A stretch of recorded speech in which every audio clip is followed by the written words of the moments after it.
Mystics. I hope everyone's having a great day today. I wanted to talk to y'all about my herbal resources whenever it comes to herbal magic, how I sort of started into getting to know my herbs and plants and trees and other foliage and share some resources with y'all. So if you are new to herbal magic or just now kind of getting around to playing around with herbs and things like that, hopefully this will help you, and it kind of gives y'all a little insight into me. So hey, why not? So whenever I was young, well, for one thing, my parents have always had a garden, and whenever I was young, I loved playing in the garden. I mean, it didn't matter.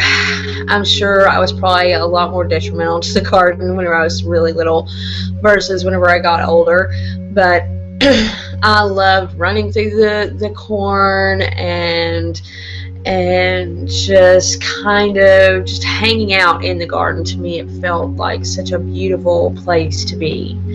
And my parents have a lot of land, and so I would go exploring, often by myself, usually with my dog at the time, and wandering around in the woods and the pastures and really just immersing myself in nature.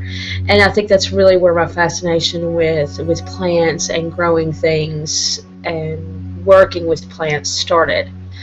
So as I got older, of course, you know, one of my chores was to work in the garden and things like that, weeding and picking vegetables and all that. And of course, I thought of it as kind of a bummer because it was a chore. I was being forced to do it, but I still enjoyed being in the garden. And I learned so much from that experience.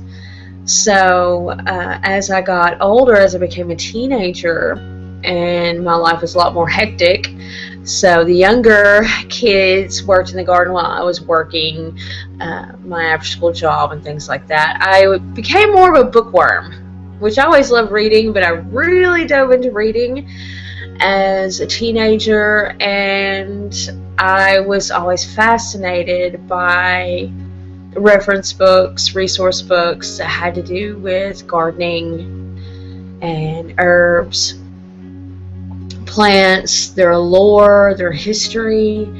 It was really fascinating to me.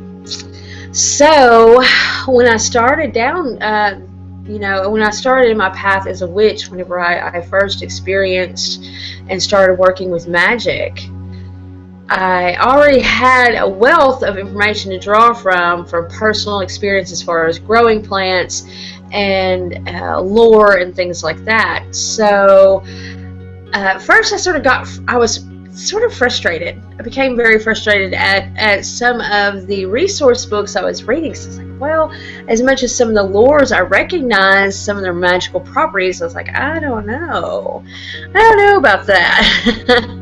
And I basically came to develop and understand that as much as resource books are extremely valuable to me, my own experience also is a big contribution to how I work with herbs and magic, or any plant matter for that matter, trees, whatever. So one of the first books I read was, I think, almost every witch's first book on herbs, Cunningham's Encyclopedia of Magical Herbs. And y'all, I still use this today. Granted, I'm not Wiccan. Some of the things he writes and says about herbs I completely disagree with, and that's okay. I don't have to agree with everything he says for this to still be a valuable resource.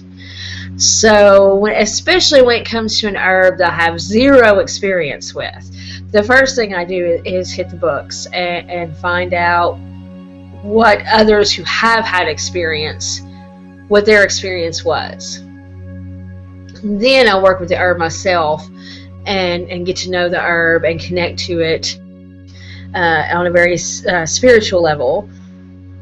Talk to the herb, and I do, and as much as that might sound crazy, To me, that's the way we get to know things. You know, magic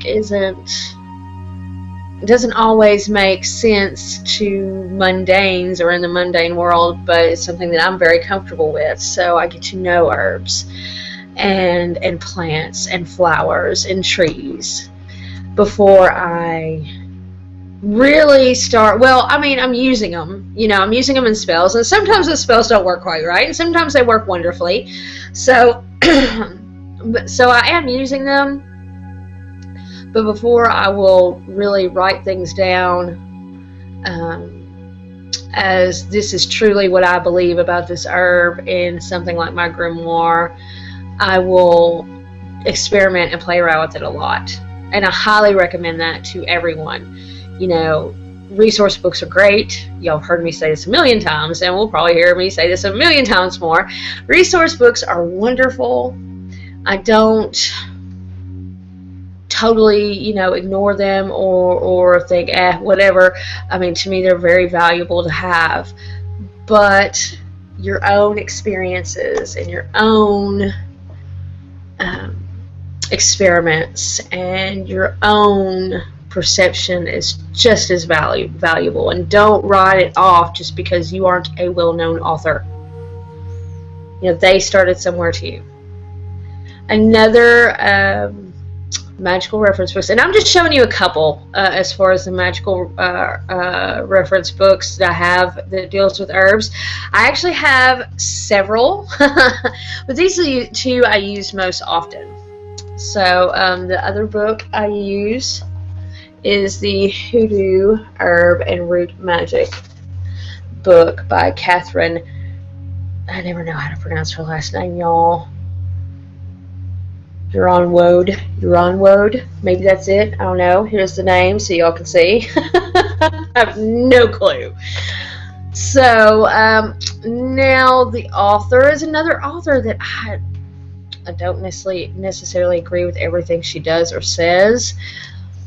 She's to me made some pretty interesting claims as far as her ideas of who should work within the realm of hoodoo, and she is in this book specifically talking about African American hoodoo. To me, hoodoo is one of those terms that has become kind of an umbrella term, a lot like shamanism.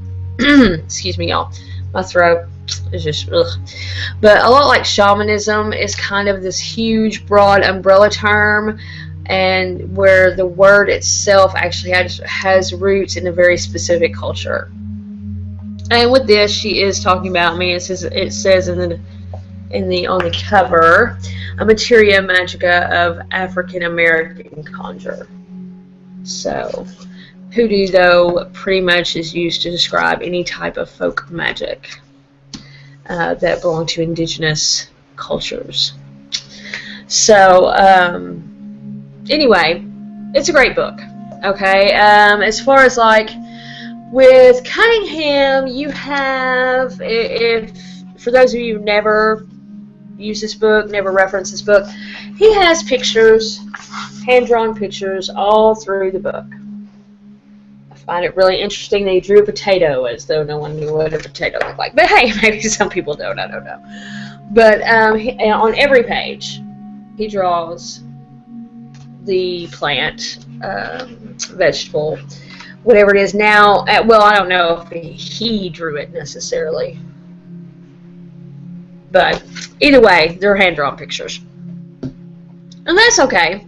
To me, hand-drawn pictures can be really challenging to really recognize the plant in real life compared to the drawings. Some drawings are fabulous, but even still, it's kind of a challenge. I like actual pictures, and I'm going to show you a couple of books that aren't necessarily magical books, but that I really absolutely love, that have pictures that are real pictures.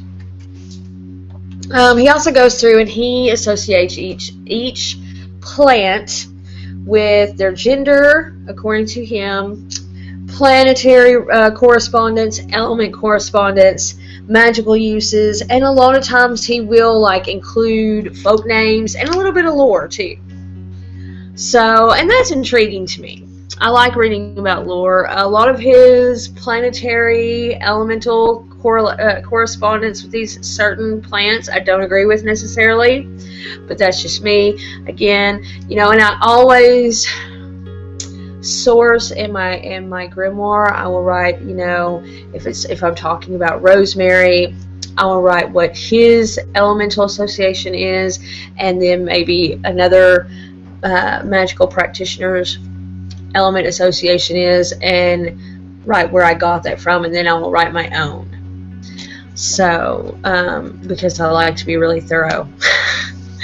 So in the Hoodoo, Herb, and Root Magic book, she has hers. Well, in the Hoodoo, elemental and planetary association isn't necessarily that big of a thing.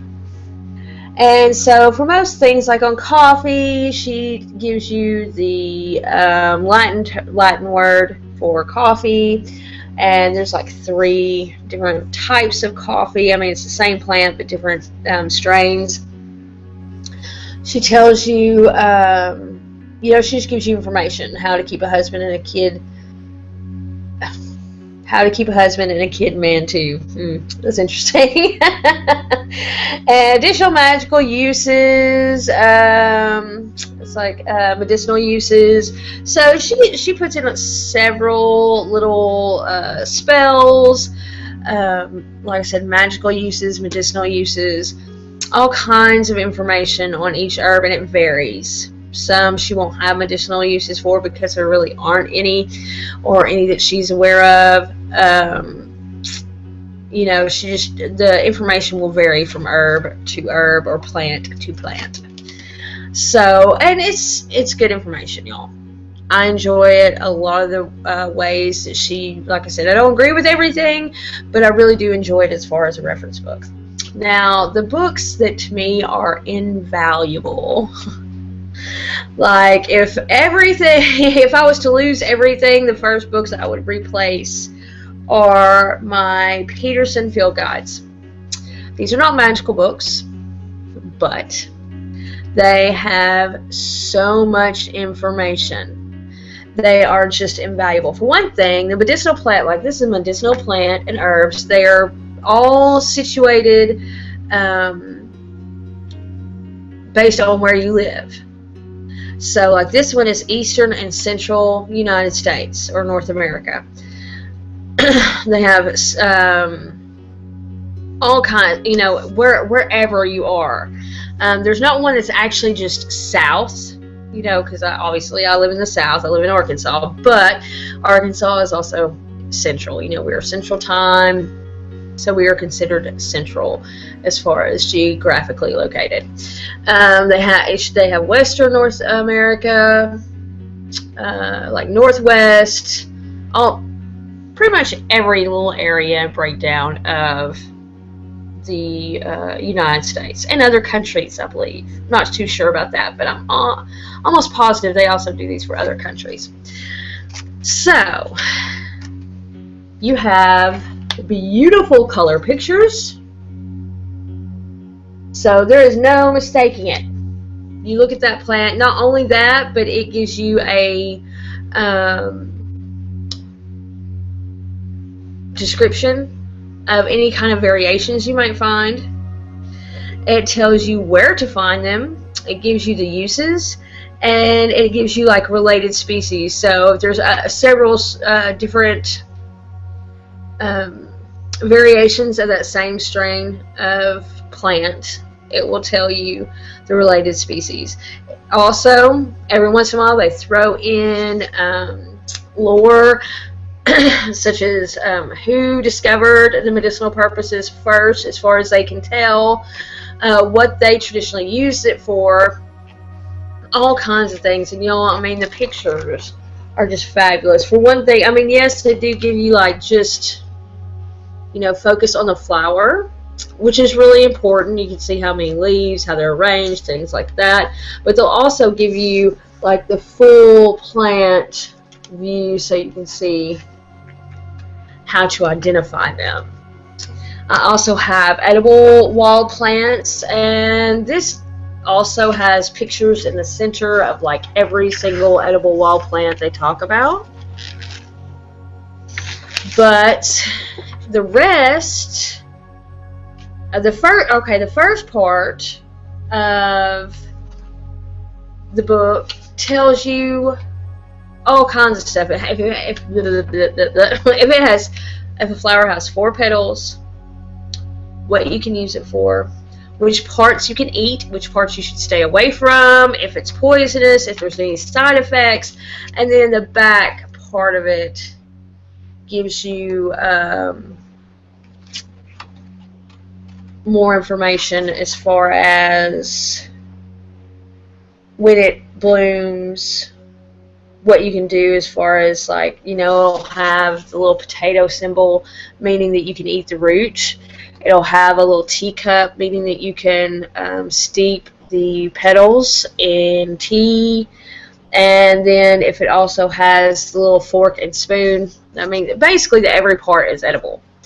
So, and it will tell you how to steep it, how long to steep it, what to use. I mean, it goes into so much detail.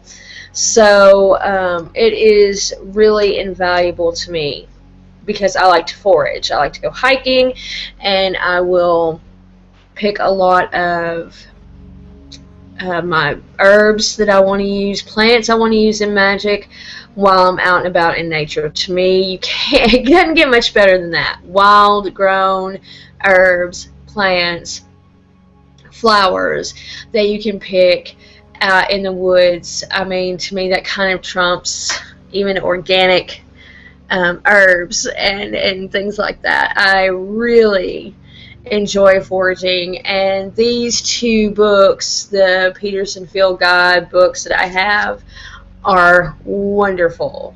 Like, it will tell you exactly where it grows.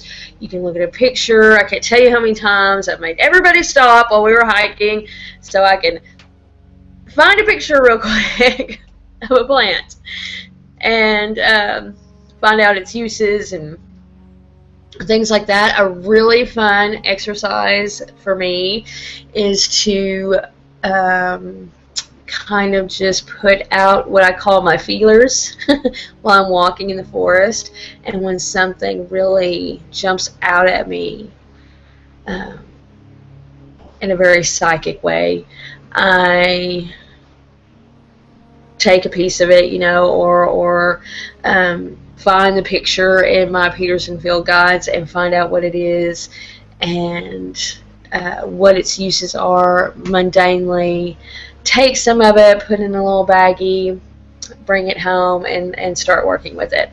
So, yeah, it's such a fun thing to do. I found so many amazing herbs and plants that I don't find a lot in magical reference books that are just so fun to work with. So, y'all, that's what I do. As far as, like, I have one of my favorite online reference or source pages is Herbal Riot on Tumblr. I will link her page in the description below. She has a wealth of information. She's a master gardener, and for those of you who don't know, master gardeners actually go to college, and it's kind of like having a doctorate in a way, close to a doctorate in gardening. So she has a lot of information. She sets her stuff up a lot like Cunningham, even though her correspondences are what she perceives. They don't align necessarily with Cunningham. So she has a lot of information. It's just wonderful.